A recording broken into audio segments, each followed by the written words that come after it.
तो प्यारे बच्चों, कैसे हैं आप लोग। आशा करता हूं कि आप लोग बेहद अच्छे होंगे। आज मैं आप सभी को राजनीतिक विज्ञान में तीसरा अध्याय पढ़ाने के लिए जा रहा हूं। प्यारे बच्चों, राजनीतिक विज्ञान में मैंने 2 अध्याय समाप्त कर दिया, इसलिए प्यारे बच्चों इस वीडियो में मैं आज आप सभी को तीसरा अध्याय पढ़ाने के लिए जा रहा हूँ। तीसरा अध्याय का शीर्षक है नियोजित विकास की राजनीति। ठीक है प्यारे बच्चों, हम क्या करेंगे, हम सर्वप्रथम इस शीर्षक को समझेंगे। ठीक है, जैसे ही शीर्षक को हम लोग अच्छे से समझ यदि हम लेते हैं तो इस अध्याय में हमें क्या पढ़ना है उसके बारे में ब्रीफली हमें जानकारी मिल जाती है। ठीक है प्यारे बच्चों, तो प्यारे बच्चों ये जो सेंटेंस है नियोजित विकास की राजनीति, सर्वप्रथम हम समझेंगे। देखिए, विकास का तो मतलब आप तो समझ रहे हैं कि विकास क्या होता है। ठीक है, राजनीति का मतलब तो समझ ही नहीं कि राजनीति क्या होता है, तो आपको क्या समझना है, नियोजित। देखिए नियोजित क्या होता है। देखिए, वर्तमान समय में जो भी साधन है, ठीक है, यानी कि जो भी साधन रहे वर्तमान समय में जो भी साधन है उसको आधार मान करके भविष्य के लिए जो हम कार्य करते हैं, जो हम लक्ष्य प्राप्त करना चाहते हैं भविष्य के लिए। ठीक है, अब भविष्य के लिए हमें जो भी लक्ष्य प्राप्त करना है उसके लिए जो हम योजना बनाते हैं, ठीक है, उसके लिए जो हम योजना बनाते हैं उस योजना को ही हम लोग क्या कहते हैं, उस योजना को ही हम लोग नियोजित कहते हैं। और यह नियोजित क्या होता है, एक समय के अंतराल में होता है। ठीक है, मान के चलिए कि हमारा प्यारा देश भारत कृषि के क्षेत्र में नीचे है, तो हम वर्तमान समय में मेरे पास जो भी साधन है उस साधन के आधार पर हम एक 5 सीमा तय हम करेंगे और भविष्य के लिए हम क्या करेंगे, एक योजना बनाएंगे कि इस आधार पर हमें कृषि के क्षेत्र में कार्य करना है और कार्य करने के बाद उस लक्ष्य को हमें क्या करना है, तो हमें पाना है, यानी कि उत्पादन, जो कृषि का जो उत्पादन है उसका उत्पादन बढ़ाना है। ठीक है, तो जिस प्रकार से हम अब योजना बनाएंगे तभी तो हम कार्य करेंगे ना, कि हमें जो है एडवांस टेक्नोलॉजी का प्रयोग करना है, खाद का प्रयोग करना है, अच्छे गुणवत्ता वाले बीज का प्रयोग करना है, कैसे कैसे देश भर में वितरण करना है, मुखिया को पकड़ेंगे कि सरपंच को पकड़ेंगे। देखिए कितना योजना है, तो योजना तो बनाना पड़ेगा। तो ये जो योजना है इसी योजना को ही हम लोग क्या बोलेंगे, हम लोग प्यारे बच्चों नियोजित बोलेंगे। ठीक है, तो जो हम लोग जो भी योजना बनाएंगे, ठीक है, वो किसके लिए आपको बनाएंगे, तो प्यारे बच्चों विकास के लिए। ठीक है, और इस प्रकार का जो योजना है यही जो आपका जो क्या, तो राजनीतिक स्तर पर हम इसको देखेंगे कि योजना कई बार बनता है, कई बार टूटता है, कई बार छूट जाता है, जिसको विकास भी हम लोग ना बोलते हैं। जिसके अंतर्गत प्यारे बच्चों देखिएगा तो प्रथम योजना आया, यानी पहली पंचवर्षीय योजना, पंचवर्षीय मतलब 5 साल का योजना आया, फिर दूसरा आया, फिर तीसरा आया। जैसे तीसरा आया तो वो टूट गया। ठीक है, तो इस प्रकार से इस अध्याय में हम लोग सिर्फ योजना को देखेंगे। ठीक है, तो प्यारे बच्चों शीर्षक से स्पष्ट है कि इस अध्याय में हम लोग जो भारत का जो विकास है, विकास करने के लिए हम लोग जो योजना बनाएंगे मुख्य तौर पर से उस योजना को देखेंगे। यह योजना कब से कब तक का होगा, यानी कि हमारा प्यारा देश भारत जब आज़ाद हुआ तो आज़ादी के बाद से जो भी योजना बना, ठीक है, आज़ादी के बाद से हमारे देश का विकास के लिए जो भी योजना बना वहाँ से लेकर के हम आज तक का योजना देखेंगे और उसमें से जो महत्वपूर्ण योजना होगा उसको बहुत अच्छे से देखेंगे ताकि एग्जाम में हम अच्छे से लिख पाएँ और अच्छे से नंबर उठा पाएँ। ठीक है, तो प्यारे बच्चों अध्याय को समझाने से पहले यदि आपने हमारा 12th पेड कोर्स ज्वाइन नहीं किया है तो आप अवश्य रूप से कर लीजिए। सभी विषय का मात्र 1000 लगेंगे, ज़्यादा नहीं आपको लग रहा है, पूरे कोर्स का हम ले रहे हैं। अत्यधिक जानकारी के लिए आप हमें कॉल कर सकते हैं, हमारा नंबर है 70 61 50 45 52। ठीक है प्यारे बच्चों, और ब्रिलियंट का गैस क्वेश्चन नहीं खरीदे हैं, ब्रिलियंट का गैस पेपर नहीं खरीदे हैं तो आप अवश्य रूप से खरीद लीजिए। ठीक है, ब्रिलियंट से प्यारे बच्चों हम जुड़े हुए हैं, यदि आप खरीदना चाहते हैं तो आप खरीद सकते हैं। सर्वप्रथम प्यारे बच्चों देखेंगे, जब हमारा प्यारा देश भारत देखिए जब आज़ाद हुआ, हमने प्रथम अध्याय में पढ़ा था ना, हमने प्रथम अध्याय में क्या पढ़ा था, राष्ट्र निर्माण। ठीक है, तो मैंने आपको बताया था कि हमारा प्यारा देश भारत जब आज़ाद हुआ तो आज़ादी के बाद आप लोग कमेंट में बताइए कि कितना चुनौती था, मुख्य रूप से कितना चुनौती था। ठीक है, कमेंट करके बताना है प्यारे बच्चों। मुख्य रूप से 3 चुनौती था। मैंने बताया था कि आज़ादी के बाद जो है हमें मुख्य रूप से 3 चुनौती देखने को मिला। पहला क्या, पहला एकता बनाए रखने की चुनौती, ठीक है, दूसरा क्या, लोकतंत्र स्थापित करने का चुनौती, तीसरा विकास का चुनौती। तो प्यारे बच्चों, आज़ादी के बाद जो हमें तीन जो समस्या जो दिखा, इस तीन के अलावा भी ऐसा समस्या था जिसका विकास, जिसका समाधान करना वो अत्यधिक क्या था, तो वो प्यारे बच्चों अत्यधिक जरूरी था। यानी कि कहिए जो सबसे बड़ा समस्या, तो सबसे बड़ा समस्या तो मैंने प्रथम अध्याय में पढ़ा कि तीन समस्या था। तो प्रथम जो तीन जो समस्या था उसका समाधान कर दिए। अब उसके बाद जो समस्या था, पता है प्यारे बच्चों वो समस्या कौन सा था? वह समस्या था भुखमरी का। व्यक्तियों को आज़ादी के बाद हमारे देश में ऐसे ऐसे परिवार थे कि जिनको 2 वक्त का रोटी तक नहीं मिल पाता था। आप बताइए, क्या ये भी एक बड़ी समस्या है कि नहीं समस्या है? सभी देशवासी को हक है कि नहीं हक है कि वो अच्छे तरीके से वो खाना खा सके? तो प्यारे बच्चों, भुखमरी का समस्या था, अर्थात गरीबी का समस्या था।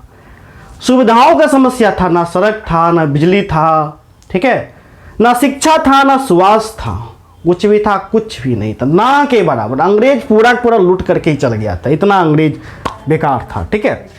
तो हम देखेंगे कि किस प्रकार ये जो समस्या था भुखमरी का, गरीबी का, कृषि में जो पिछड़े हुए थे, ठीक है, उसके बाद औद्योगिकरण नहीं हुआ था, बिजली पानी जो संसाधन था, इन सभी का समस्या से हम लोग निजात कैसे पाएँ और आज भी कैसे विकास के लिए जो कार्य कर रहे हैं, इसी चीज़ को हमको प्यारे बच्चों क्या करना है, तो पढ़ना है। मुख्य तौर पर से देखिएगा, जैसे भुखमरी हो गया, गरीबी हो गया, विकास के लिए सारा का सारा अर्थव्यवस्था के अंतर्गत आता है। किसके अंतर्गत आता है? अर्थव्यवस्था के ही अंतर्गत आता है। इसलिए हम समझेंगे, पहला पॉइंट हम बना दिए भारतीय अर्थव्यवस्था। हम क्या देखेंगे प्यारे बच्चों? भारतीय अर्थव्यवस्था। जैसे ही हमारा प्यारा देश भारत आज़ाद हुआ, तो आज़ादी के बाद जो हमारा जो अर्थव्यवस्था था वो काफ़ी क्या था, वो काफ़ी खराब था। क्योंकि अंग्रेज ने भारत को सिर्फ लूटना ही जाना, विकास करने का वो नहीं समझा, ठीक है।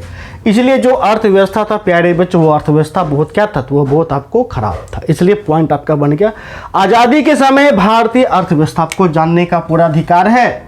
आप जानिए कि आज़ादी के बाद जो है हमारा भारतीय अर्थव्यवस्था कैसा था, ठीक है। क्योंकि आज़ादी के बाद का अर्थव्यवस्था समझिएगा तभी तो आप कार्य न कर पाइएगा ना फ्यूचर में, यदि आप नेता बन गए तो, ठीक है। तो प्यारे बच्चों देखिए, सबसे पहला था कृषि पर निर्भरता। यानी कि हमारा देश तो पहले बात देखिए कृषि प्रधान देश शुरू से ही रहा है, ठीक है।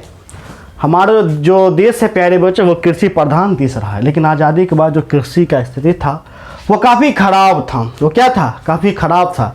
ख़राब होने का कारण भी था, पहला तो विभाजन हो गया, ठीक है, दंगे फसाद बहुत सारे है ना हुए थे, आपको पता ही है, ठीक है। तो जिस कारण जो कृषि पर जो निर्भरता था, जो कृषि था वो काफ़ी ख़राब था, जिस कारण जैसे कृषि खराब होगा भुखमरी का समस्या उत्पन्न हो जाएगा, ठीक है। आज़ादी के समय इस प्रकार से आपका जंग छिड़ गया, इस प्रकार से कि बाजार भी खराब हो गया था। ना तो बाजार था, ना तो कृषि के क्षेत्र में हम लोग अच्छे तरीके से कृषि कर पाते थे। इसलिए प्यारे बच्चों, इस कृषि के क्षेत्र को बेहतरीन बनाना हमारे लिए सबसे बड़ी चुनौती थी। यदि कृषि का हम लोग उत्थान नहीं कर पाएंगे, उत्पादन नहीं बढ़ा पाएंगे, तो देशवासी क्या होगा? देशवासी भूखमरी से ही मर जाएगा, है कि नहीं। और त्राहिमाम करने न लगेगी, जनता पूरे कर्रा उठेगी भूख के मारे। इसलिए हमारे पास उस तीनों के बाद, ठीक है, उस तीनों चुनौती के बाद जो चौथा सबसे बड़ा चुनौती था वो भूखमरी को दूर करना, ठीक है। तो इसलिए जो कृषि पर जो निर्भरता था, इससे मजबूत बनाना बेहद ज़्यादा क्या हो गया, तो जरूरी हो गया, ठीक है। आगे हम बताएंगे कि किस प्रकार से आपका हरित क्रांति का निर्माण हुआ, हरित क्रांति है वो हम आगे हम आपको अच्छे से डील कर देंगे, ठीक है। दूसरा है, अब प्यारे बच्चों कृषि पर तो था ही, दूसरी बात जब अंग्रेज गए तो भारत में जो औद्योगिकरण था वो भी काफ़ी ज़्यादा निराशाजनक था। इसलिए पॉइंट क्या बन गया? उद्योग का निराशाजनक विकास। यानी कि अंग्रेज जब गए तो इस प्रकार से उद्योग नहीं छोड़ के गए कि वह हम लोगों को क्या कर सके, तो हम लोगों को फायदा पहुंचा सके। यानी उद्योगों का भी जो स्थिति था वो काफ़ी खराब था, वो बद से बदतर था, ठीक है। यानी कुल मिला करके गए तो पूरा अंग्रेज चूस करके हम लोगों को चल गए थे, ठीक है। तो उद्योग जो था वो भी काफ़ी क्या था, तो खराब था। इसलिए हमारे पास चुनौती ये भी था कि हम औद्योगिकरण का क्या करें, तो प्यारे बच्चों औद्योगिकरण का विकास करें, ठीक है। अब औद्योगिकरण का विकास होगा तभी तो हमारा देश आगे बढ़ेगा, तभी तो हमारा देश विकास करेगा, अदरवाइज करेगा? आपको तब बताइए, अदरवाइज आपको नहीं करेगा, ठीक है। तीसरा पॉइंट है आधारित संरचना का अभाव। क्या चीज़ आधारित संरचना? इसका मतलब क्या होता है? देखिए, इसका मतलब होता है अब कोई भी चीज अब मान के चले कि ठीक है कि उद्योग है, क्या है, उद्योग है, उत्पादन होता है। अब मान के चलो कि फैक्ट्री में हम बना दिए गेहूं, मतलब कि आटा का पैकेट पैक कर दिए, वस्तु नमक बना दिए, ठीक है, लेकिन उसको एक स्थान से दूसरे स्थान पहुंचाने के लिए साधन भी तो होना चाहिए। सड़क होना चाहिए कि नहीं होना चाहिए? बिल्कुल सड़क होना चाहिए। बाजार होना चाहिए कि नहीं होना चाहिए? बेचने के लिए बाजार होना चाहिए। बिजली होना चाहिए कि नहीं होना चाहिए? बिजली रहेगा तभी तो उद्योग चलेगा ना। तो प्यारे बच्चों, जो आपका आधारित संरचना था उसका भी अभाव था, ना तो अच्छा सड़क था, ना तो बिजली था, और ना ही बाजार। तो इसलिए हमारे पास यह सबसे बड़ी चुनौती आ गया कि हम अपने देश में जो बिजली है उसको इस प्रकार से कायम करें कि 24 घंटा लाइन रहे, ठीक है। आपको तो पता ही है कि पहले देखिएगा, हमको जहाँ तक लगता है कि अभी जो 24 घंटा लाइन रहता है या 23 घंटा, मुश्किल से 4 साल पहले आप जाइए, 4 साल पहले इतना घंटा लाइन आपको नहीं रहता था। 4-5 साल पहले, 5 साल पहले इतना घंटा नहीं आता। हमको बचपन में याद है कि जब हम छोटा थे तो दीपावली में जब लाइन आता था बिजली का, तो लोग पूरा मोहल्ला हल्ला करता था, बिजली आया, बिजली आया, बिजली आया, ठीक है। तो जो बिजली हो गया, सड़क हो गया, बाजार हो गया, इसका काफ़ी ज़्यादा अभाव था। तो जिस कारण भारतीय अर्थव्यवस्था काफ़ी ज़्यादा क्या हो गई, काफ़ी ज़्यादा कमज़ोर पड़ गई, ठीक है। वो तो पहले से ही कमज़ोर था, ठीक है। तो हमारे सामने यह सबसे बड़ी समस्या आ गई कि हम इन सभी क्षेत्रों को, यानी आधारित जो संरचना का जो क्षेत्र है उसको हम क्या करें, उसको हम विकास करें, ठीक है। दूसरा है अधिकांश जनसंख्या गरीब। अब देखिए, हमारे देश में जो अधिकांश जो जनसंख्या थी वो जनसंख्या बहुत गरीब थी। वो जनसंख्या क्या थी, वो बहुत गरीब थी। वह 2 वक्त का रोटी नहीं जुटा पाती थी। अर्थात हमारे सामने ये भी सबसे बड़ी समस्या उत्पन्न हो गई कि हम जो अधिकांश जो जनसंख्या गरीब है उसे हम गरीबी से किस प्रकार से मुक्त कर दें। जैसे आपने सुना होगा कि इंदिरा गांधी ने आपका नारा दिया था, गरीबी हटाओ का नारा, ठीक है। तो गरीबी को कैसे दूर किया जाए, ठीक है, इस प्रकार का हमें विकास करना है, जो कि हम आगे के अध्याय में हम देखेंगे। तो मेरे पास ये सबसे बड़ी समस्या थी, अधिकांश जनसंख्या गरीब का, ठीक है। दूसरा क्या है कि मूलभूत सुविधाओं का अभाव। अब जो जनसंख्या था उसका मूलभूत सुविधाओं का अभाव था, यानी कि ना तो शिक्षा था, यानी शिक्षा का अभाव, ना तो शिक्षित था, स्वास्थ्य का अभाव, ठीक है, ना तो अस्पताल था। तो मूलभूत क्या होता है, शिक्षा हो गया, स्वास्थ्य हो गया, इन सभी का क्या था, तो प्यारे बच्चों अभाव था। अब इन सभी कारणों से आज़ादी के बाद जो हमारा जो देश था, इन सभी को जब हम कारण देखें, हमारा देश भारत काफ़ी क्या था, तो काफ़ी पिछड़ा हुआ था, यानी काफ़ी जो अर्थव्यवस्था था कमज़ोर पड़ गया था। तो इस समय इसलिए हमारे सामने यह सबसे बड़ी समस्या आ गई कि उन तीनों समस्याओं के बाद, पहले अध्याय में मैंने बताया था एकता का समस्या, एकता कायम करने का समस्या, लोकतंत्र बनाने का समस्या, उनके अलावा इन सभी समस्याओं को हम लोग किस प्रकार से क्या करें, तो प्यारे बच्चों मजबूत करें। इसलिए प्यारे बच्चों, ये जो समस्या है, इस समस्या को मजबूत करने के लिए हमारा प्यारा देश भारत ने क्या किया था, हमारा प्यारा देश भारत ने विकास मॉडल को अपनाया। किसको किया, किस मॉडल को, तो विकास करने के लिए विकास मॉडल अपनाना बेहद ज़्यादा जरूरी था, ठीक है। इसलिए प्यारे बच्चों, हम इस टॉपिक में कवर करेंगे विकास मॉडल की, किस प्रकार जो है विकास होगा हमारे देश में, ठीक है। तो प्यारे बच्चों देखिए, आपको क्या था कि जैसे हमारा प्यारा देश भारत जब आज़ाद हुआ, तो आज़ादी के समय 2 देश सबसे ज़्यादा शक्तिशाली था। वो आज भी वही 2 देश शक्तिशाली है, एक तो रूस हो गया और दूसरा अमेरिका हो गया, ठीक है। एक रूस हो गया और दूसरा अमेरिका हो गया। तो इन दोनों देशों के जब हम देखें कि आखिर ये दोनों देश कैसे विकास किया, तो दोनों देशों का जो विकास का पद्धति था वो अलग अलग था। यदि हम सोवियत संघ की बात करें तो सोवियत संघ का जो विकास का जो प्रणाली था वो था समाजवादी मॉडल। क्या था, समाजवादी मॉडल। किसका था, तो ये आपको सोवियत संघ में पाया गया था। इसके अंतर्गत जो भी विकास करना है, जो फैक्ट्रियां लगानी है, यानी कुछ भी कार्य करना है, विकास के हित के लिए कुछ भी कार्य करना है, सारा का सारा कंट्रोल किसके पास होता था, तो प्यारे बच्चों सारा का सारा कंट्रोल जो है वो सरकार के पास होता था। किसके पास, सरकार के पास। यानी कि कोई भी फैक्ट्री लगाएगा वो सरकार ही लगाएगा, ठीक है। फैक्ट्री लगाएगा सरकार लगाएगा, बिजली लगाएगा सरकार लगाएगा, सड़क लगाएगा सरकार लगाएगा, यानी सब चीज़ सरकार ही करेगा। करता धरता कौन, तो सारा ए से लेकर के जेड तक सरकार ही होगा, ठीक है। और भारत ने भी कुछ इसी प्रकार से मॉडल आपको अपनाया। कौन सा? तो समाजवादी मॉडल आपको अपनाया। यानी कि भारत भी कोई भी जो भी कार्य करेगा वो कौन करेगा? वो भारत सरकार ही करेगा। आपने देखा कि पहले के समय में क्या था, तो सारा का सारा चीज़ सरकारी ये था। जैसे बिजली, आज कहते हैं ना कि बिजली प्राइवेट हो गया, पहले आपका सरकारी था। रेल वो भी सरकारी था। यानी सारा का सारा क्या था? तो प्यारे बच्चों आपको सरकारी हाथों में ही था। ठीक है। जबकि अमेरिका को देखा गया कि अमेरिका का जो विकास मॉडल था वो पूंजीवादी व्यवसाय था। यानी कि जो बड़े बड़े कंपनियां थी वो किसके हाथों में था? तो सरकार के हाथों में नहीं था, वो एक निजी व्यक्ति के हाथों में था। किसके हाथों में था? तो निजी व्यक्ति के हाथों में था। इसलिए वो जो देश है वो देश काफ़ी ज़्यादा तरक्की आपको कर सका। ठीक है। तो पूंजीवादी मुख्य रूप से अमेरिका में था और समाजवादी कहाँ था? तो सोवियत संघ में था। भारत ने कुछ समाजवादी मॉडल को ही प्यारे बच्चों अपनाया था। उसके अलावा एक और प्यारे बच्चों है जिसको हम कहते हैं मिश्रित अर्थव्यवस्था। इस अर्थव्यवस्था में क्या होता है कि यदि जब सरकार कमजोर पड़ जाती है, यदि जब सरकार जो है भारत में जब सरकार धन से कमजोर पड़ गया था, ठीक है, तो उन्होंने मिश्रित अर्थव्यवस्था को अपनाया था। ठीक है। इस अर्थव्यवस्था में क्या होता है कि समाजवादी और पूंजीवादी दोनों मिल करके क्या करते? दोनों मिल करके एक नया कार्य करते हैं। जैसे मान के चलिए कि आपका SBI बैंक हो गया, वो कौन सा व्यवस्था है? तो प्यारे बच्चों मिश्रित अर्थव्यवस्था। यानी कि उस पर गवर्नमेंट का भी राइट है और प्राइवेट व्यक्ति का भी राइट है, यानी एक निजी व्यक्ति का भी राइट है। तो जब दोनों मिल करके कोई कार्य करेगा वो आपको मिश्रित अर्थव्यवस्था के अंतर्गत आएगा। ठीक है प्यारे बच्चों।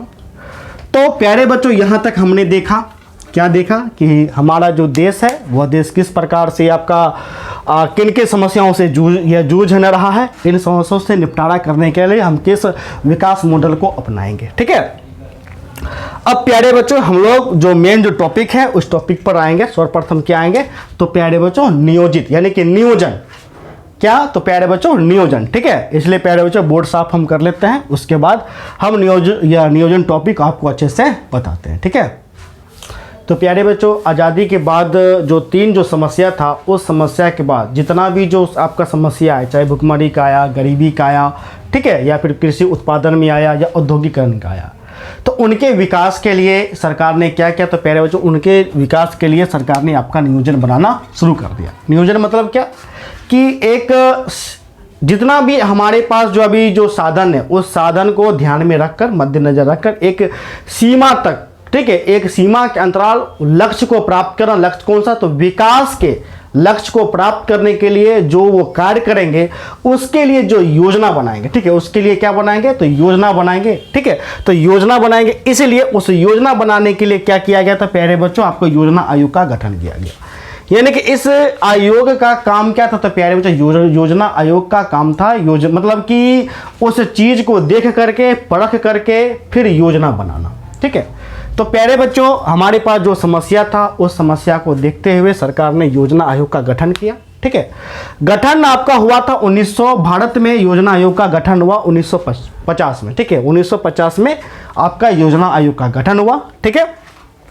और इस आयोग का जो आपका अध्यक्ष होता है तो प्यारे बच्चों वह अध्यक्ष होता है प्रधानमंत्री। कौन होता है? तो प्यारे बच्चों प्रधानमंत्री। और योजना आयोग का नाम बदल करके अब क्या कर दिया गया है? तो प्यारे बच्चों अब नीति आयोग कर दिया गया है। ठीक है। योजना आयोग का नाम बदल करके वो आपको नीति आयोग कर दिया गया है। ठीक है।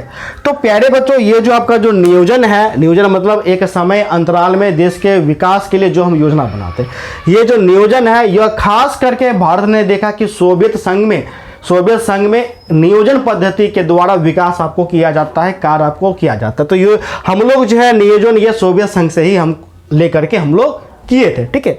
जिसके अंतर्गत सरकार ने क्या किया था प्यारे बच्चों? जिसके अंतर्गत पंचवर्षीय योजना रखी। कितना वर्षीय? 5 वर्षीय। यानी कि जो भी हम कार्य करेंगे वो कितने वर्ष के लिए होगा? तो प्यारे बच्चों 5 वर्ष के लिए। देखिए सीमा फिक्स हो गया कि 5 वर्षों के लिए हम कार्य करेंगे।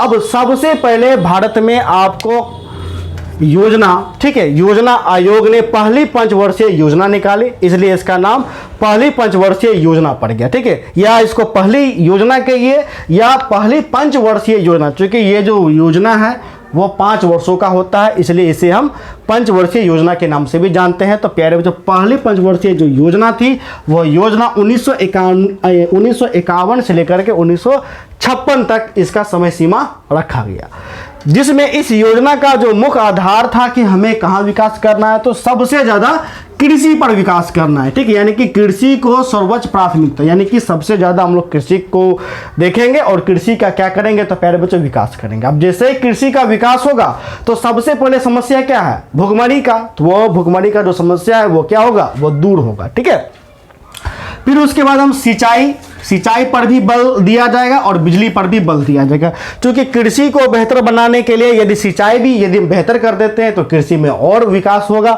बिजली कर देते हैं तो और भी ज़्यादा क्या होगा, तो प्यारे बच्चों विकास होगा। ठीक है, तो इसी प्रकार जो है सभी का क्या था, तो मुख्य आपको आधार था। ठीक है, तो पहला जो योजना था उसमें मुख्य रूप से कृषि को देखा गया, जिसका आपका समय क्या था कि 1991 से लेकर के 1956।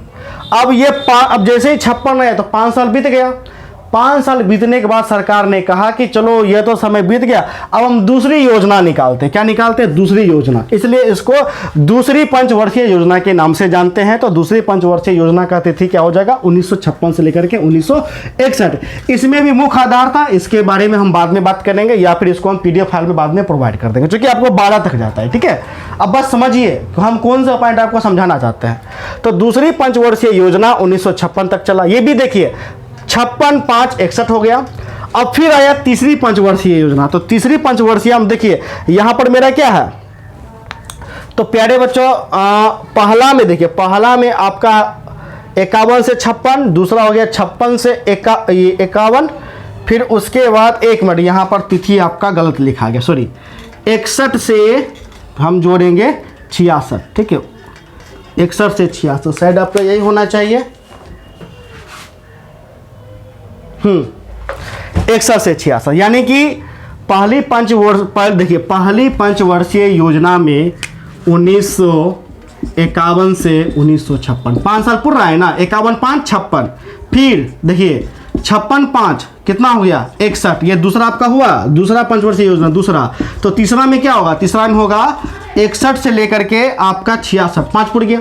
तो चौथा कौन होना चाहिए, जो चौथा जो योजना जो पंचवर्षीय योजना आएगा ये भी तो चौथा आपका होना चाहिए, चौथा होना चाहिए कि नहीं, 66 से। ठीक है, 66 से होना चाहिए, 66 से। लेकिन आपका जो चौथा जो पंचवर्षीय योजना आता है वो चौथा आता है 1969 से 1974, 1969 से 1974। तो आप कहिएगा कि सर जी बीच में जो 67 गया, 68, यानी 1967 1968 कहाँ गया, ये भारी प्रश्न है कि जो योजना जो पहली पंचवर्षीय योजना थी 51 से 56, दूसरी 56 से 61, तीसरा 61 से 66।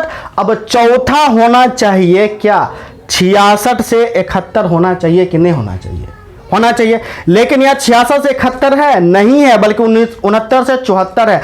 तो बीच का जो 2 साल यानी 1967 और 1968 कहाँ गया, यह प्रश्न है ना कि कहाँ गया। तो प्यारे बच्चों इस तिथि में आपका पंचवर्षीय योजना नहीं आया था, पंचवर्षीय योजना आया था, नहीं आया था। सरकार ने क्या किया था, तो अपने योजना में बदलाव कर दिया था और वो 1 साल का, ठीक है, 1 साल का योजना लाया था। जैसे पंचवर्षीय योजना है ना, तो 66 के बाद सरकार को लगा कि ये कुछ ज़्यादा फायदेमंद नहीं है, इसलिए हम पंचवर्षीय को हटा करके वो 1 साल का योजना लाएंगे।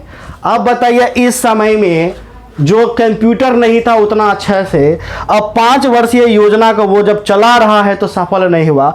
1 वर्ष का योजना पूरे भारत में चलेगा, पता चलेगा कि इसका योजना बनाते बनाते 1 साल समाप्त हो गया।